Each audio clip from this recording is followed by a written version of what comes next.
ಬೆಂಗಳೂರು ಚಾಮರಾಜಪೇಟೆ ಗೋವಿನ ಕೆಚ್ಚಲನ್ನು ಕಟ್ ಮಾಡಿದ್ದಾರೆ, ಕತ್ತರಿಸಿದ್ರು ನೋಡಿ. ಅದನ್ನು ಜಮೀರ್ ಅಹ್ಮದ್ ಖಾನು ಸುಮಾರು 2.5 ಎಕರೆ ಅದು ಒಬ್ಬರು ದಾನಿಗಳು ಪಶು ವೈದ್ಯಕೀಯ ಆಸ್ಪತ್ರೆ ಮಾಡಲಿಕ್ಕೆ ಕೊಟ್ಟಂಥದ್ದು.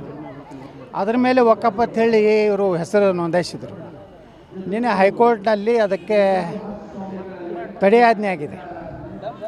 ಅದರಿಂದ ರೊಚ್ಚಿಗದಂಥ ಮತಾಂಧರು ಇವತ್ತು ಗೋವಿನ ಕೆಚ್ಚಲನ್ನು ಕಡಿಯುವಂಥ ಕೆಲಸ ಮಾಡಿದ್ದಾರೆ. ಅಂದರೆ ಎಷ್ಟು ಅಸಹಿಷ್ಣುತೆ ಇದು ಅವ್ರ ಬಲ್ಲಿ.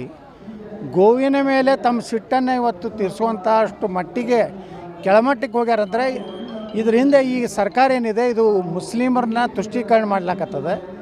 ಹಿಂದೂಗಳ ಮೊದಲೇ ಸುರಕ್ಷತೆ ಇಲ್ಲ, ಈ ಗೋವುಗಳು ಸಹ ಕರ್ನಾಟಕದಲ್ಲಿ ಸುರಕ್ಷತೆ ಇಲ್ಲ. ನಾನು ನಿನ್ನೆ ಹೇಳಿದ್ದೆ, ಇವತ್ತು ಮುಸ್ಲಿಮರಿಗೆ ದೊಡ್ಡ ರೀತಿಯ ಒಂದು ಶಕ್ತಿ ಕೊಟ್ಟಂಗಾಗಿದೆ. ಗೃಹ ಮಂತ್ರಿಗಳು ಹೇಳ್ತಾರೆ, ನಾನು ನಿನ್ನೆ ಹೇಳಿದೆಲ್ಲ ಮುತ್ತು ಕೊಡಬೇಕಾ ಅಂತ. ಇವತ್ತೇನು ಅವ್ರಿಗೆ ಮುತ್ತು ಕೊಡ್ತಾರೋ ಅಥವಾ ಅವ್ರಿಗೇನೋ ಶಿಕ್ಷೆ ಕೊಡ್ತಾರೋ ನೋಡಬೇಕಾಗಿದೆ. ಇದೇ ರೀತಿ ಆದರೆ ಇನ್ನು 1 ವರ್ಷದಲ್ಲಿ ಕರ್ನಾಟಕದಲ್ಲಿ ಹಿಂದೂಗಳು ಜೀವನ ಮಾಡಲಿಕ್ಕೆ ಸಾಧ್ಯ ಇಲ್ಲ.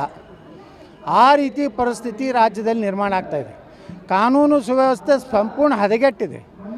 ಇವತ್ತು ಭಾಳ ಭಯಾನಕ 4 ಆಕಳುಗಳ ಕೆಚ್ಚಲುಗಳನ್ನು ಅದನ್ನು ಫಿರ್ಯಾದಿ ಮಾಡಿದ್ದ, ಯಾವನು ಕಂಪ್ಲೇಂಟ್ ಮಾಡಿದ್ದ ಅವನ್ನ ಮನೆಗೆ ಹೋಗಿ ಇದನ್ನು ಮಾಡ್ಯಾರಂತೇಳಿ ನಾನು ಬೆಳಿಗ್ಗೆ ಕೇಳಿದೆ. ಇದು ನಮ್ಮ ವಿರೋಧ ಪಕ್ಷ ನಾಯಕರು ಅಶೋಕ್ ಅವರು ಬೆಳಿಗ್ಗೆ ನಾನು ಫೋನ್ ಮಾಡಿದ್ರು. ಈ ರೀತಿ ಘಟನೆ ಆಗಿದೆ ಚಾಮರಾಜಪೇಟೆಯಲ್ಲಿ.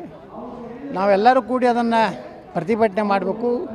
ಈ ಸರ್ಕಾರವನ್ನು ನಾವು ಪ್ರಶ್ನೆ ಮಾಡ್ತಾಯಿದ್ದೀವಿ, ಈ ರಾಜ್ಯದಲ್ಲಿ ಹಿಂದೂಗಳು ಜೀವನ ಮಾಡಬೇಕೋ ಬೇಡೋ ಅನ್ನೋಂಥದ್ದು ರಾಜ್ಯದ ಮುಖ್ಯಮಂತ್ರಿ ಹೇಳಬೇಕು.